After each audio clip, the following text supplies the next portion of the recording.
Les actus du monde du crowdlending en presque 5 minutes pour comprendre ce qui se passe dans le secteur et sur les plateformes et réagir à temps pour booster ta rentabilité et éviter de perdre de l'argent.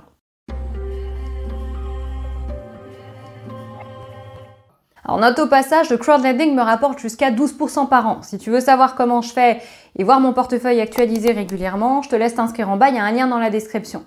D'ailleurs, je m'apprête à publier mes résultats du dernier trimestre.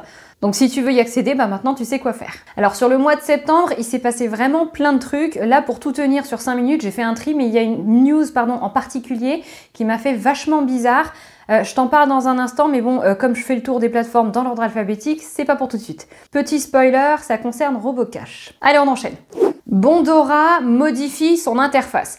Alors la plateforme compte modifier son interface fin octobre pour rendre la vie un petit peu plus facile aux investisseurs qui utilisent à la fois Go'nGrow et Go'nGrow Unlimited. Alors l'idée entre autres, c'est d'optimiser la répartition entre les deux comptes pour t'éviter d'avoir à faire tout le temps les rééquilibrages entre les deux. En fait, concrètement, maintenant, quand tu vas faire un virement vers ton compte sur Bondora, l'argent partira directement sur le compte Go'nGrow, donc celui qui est rémunéré jusqu'à 6,75%.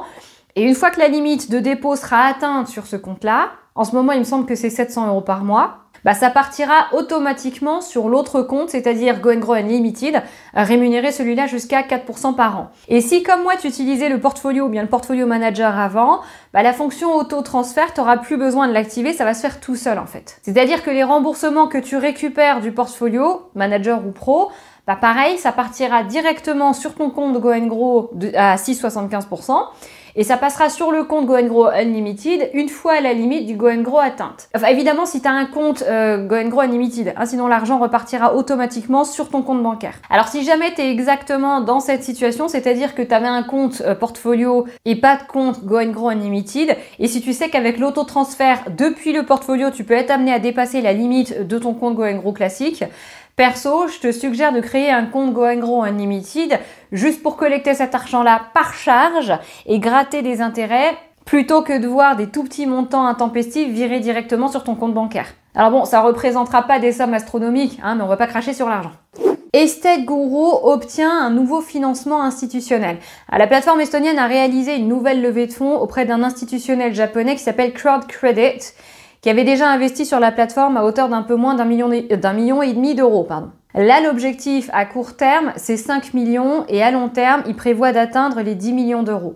Alors, pour remettre un petit peu le contexte, à l'heure actuelle, les investissements institutionnels, ça représente autour de 30 millions d'euros, soit un peu plus de 10% du portefeuille actuel chez Estate Guru. Perso, quand j'ai vu ça, je me suis un peu posé la question de l'avenir de la plateforme ou plutôt de son modèle d'affaires. Parce que bon, tu le sais peut-être déjà, tu as des plateformes comme ça qui ont fini par prendre uniquement des investisseurs institutionnels et qui n'ont plus accepté les particuliers. Alors tu me diras, 10% c'est pas tellement énorme, mais on peut se demander quand même un peu quelle place ils sont amenés à y prendre à long terme. L'autre lecture qu'on peut avoir de cette annonce, c'est qu'on peut se demander si c'est pas pour compenser une base d'investisseurs particuliers en perte de vitesse, pour des raisons évidentes. Mais bon là c'est pareil, je spécule un petit peu, parce que quand on voit que près de 20 millions d'euros ont permis quand même de financer 200 nouveaux projets cet été, en plus des 7000 nouveaux inscrits depuis le début de l'année, on se dit que la confiance des investisseurs n'a peut-être pas été tellement entamée.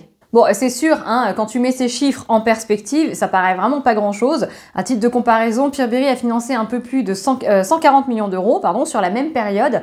Maintenant, on observe quand même une remontée assez nette du volume de la plateforme depuis le début de l'été et surtout depuis le début de l'année. Alors, on suppose que toutes ces mesures qui ont été prises après la vague de prêts en défaut, comme la réduction des coûts de développement des équipes à l'international et le resserrement de la politique de crédit, ça a rassuré pas mal de monde et surtout les nouveaux entrants. Bon, tu t'en fiches peut-être, si tu fais partie des gens qui sont touchés par ces défauts, et là moi aussi j'attends que ça de voir les prochaines annonces au sujet des recouvrements. Parce que là on est quand même à un taux de défaut actuel de presque la moitié du portefeuille total.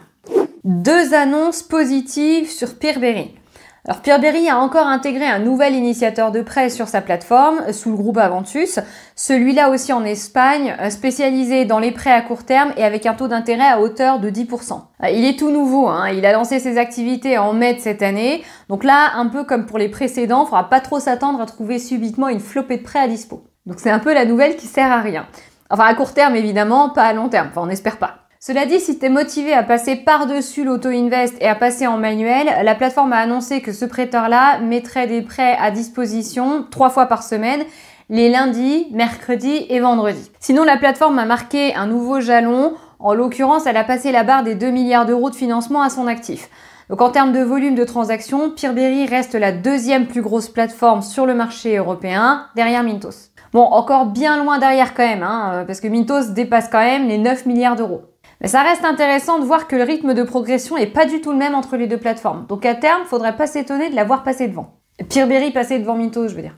Robocash change de nom. Bon, j'avoue, je déconne un peu, en fait, c'est la holding Robocash Group qui change de nom. Mais cette news-là, ça m'a quand même fait drôle. Donc la société mère Robocash Group a récemment annoncé qu'elle changeait de nom pour s'appeler maintenant Yuna Financial. Pour accompagner ce changement, le site web a été complètement refait et l'accent est mis sur une orientation commerciale axée sur l'Asie. L'idée que j'avais déjà évoquée, c'est de laisser derrière elle cette image d'une entreprise russe. Bon, après, c'est que du marketing. Concrètement, pour nous, investisseurs, ça change rien. Déjà, la plateforme ne change pas de nom, c'est toujours Robocash. Et puis, pour ce qui concerne le volume de prêts, c'est pareil, faut pas t'attendre à voir un chamboulement. Bien qu'on cracherait carrément pas dessus. Après, la CEO du groupe, Natalia Ishchenko, a évoqué une nouvelle ligne de prêts philippins à venir sur la plateforme, de même qu'une expansion au Mexique et en Ouzbékistan, ce qui, logiquement, serait synonyme d'une augmentation du volume de prêts.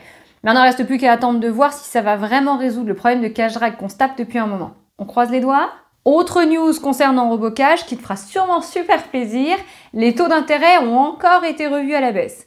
On passe maintenant à un intervalle de 8 à 11% annuel pour tout le monde. C'est-à-dire que tu participes au programme de fidélité ou pas. C'est juste moi là où ça commence à faire beaucoup? Bref, nous voilà au bout des grosses news du mois de septembre. Si tu veux en apprendre un petit peu plus pour investir intelligemment en crowdlending et voir mon portefeuille actualisé régulièrement, inscris-toi via le lien que tu trouveras dans la description. Si tu as des questions ou des remarques, évidemment, n'hésite pas à me les poser en commentaire. Abonne-toi à la chaîne si c'est pas encore fait. Et puis d'ici là, moi je te dis à la prochaine. Allez, ciao!